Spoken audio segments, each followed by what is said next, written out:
तो आज हम करेंगे इलेक्टोरल रिफॉर्म्स। अब ये इलेक्टोरल रिफॉर्म्स क्या होते हैं? इलेक्शंस को फ्री एंड फेयर बनाने के लिए कुछ रिफॉर्म्स किए जाते हैं इलेक्शन सिस्टम में, उसको इलेक्टोरल फॉर्म्स बोलते हैं। ये कौन करता है और कैसे किए जाते हैं? कमिटीज़ फॉर्म होती हैं जिसके द्वारा वो रिकमेंडेशंस करती हैं, फिर वो अप्रूव होती हैं, जिसके द्वारा इलेक्शन सिस्टम में इलेक्टोरल फॉर्म्स किए जाते हैं। तो कुछ कमेटीज़ के नाम है, जैसे JS वर्मा कमेटी रिपोर्ट आई थी 2013 में। फिर law commission of India 244th report आई थी ऑन इलेक्टोरल डिसक्वालिफिकेशन के लिए। फिर law commission of India 255 report on electoral reforms in 2015। On the basis of these recommendations ये अभी तक ये 4 टाइम्स रिफॉर्म्स हुए हैं, जिसमें पहला 1996 में हुआ था, फिर इलेक्टोरल रिफॉर्म्स ऑफ 1996, फिर 1996, फिर 2010 में। अब हम पहले पढ़ेंगे इलेक्टोरल रिफॉर्म्स बिफोर 1996। तो पहले हम करेंगे इलेक्टोरल रिफॉर्म्स बिफोर 1996 से पहले क्या रिफॉर्म्स हुए थे। इन्होंने पहले 60, जैसे हमने पहले भी पढ़ा था, 61st अमेंडमेंट 1988 में ये वोटिंग एज कम हुई थी 21 years to 18 years for the Lok Sabha as well as assembly elections. इस अनरिप्रेजेंटेटिव यूथ है, क्योंकि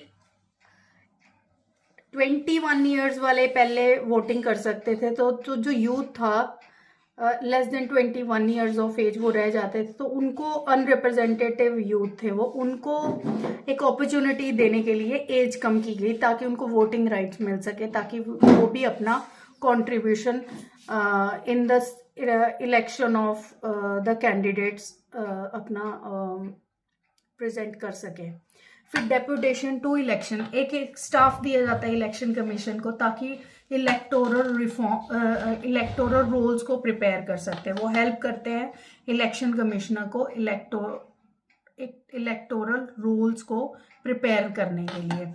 फिर इलेक्ट्रॉनिक वोटिंग मशीन्स आई इन 1989 में, जिसमें सबसे पहले ये एक्सपेरिमेंटल बेसिस पे था, जिसमें सबसे पहले राजस्थान, मध्य प्रदेश और दिल्ली में इलेक्शंस हुए EVM के थ्रू।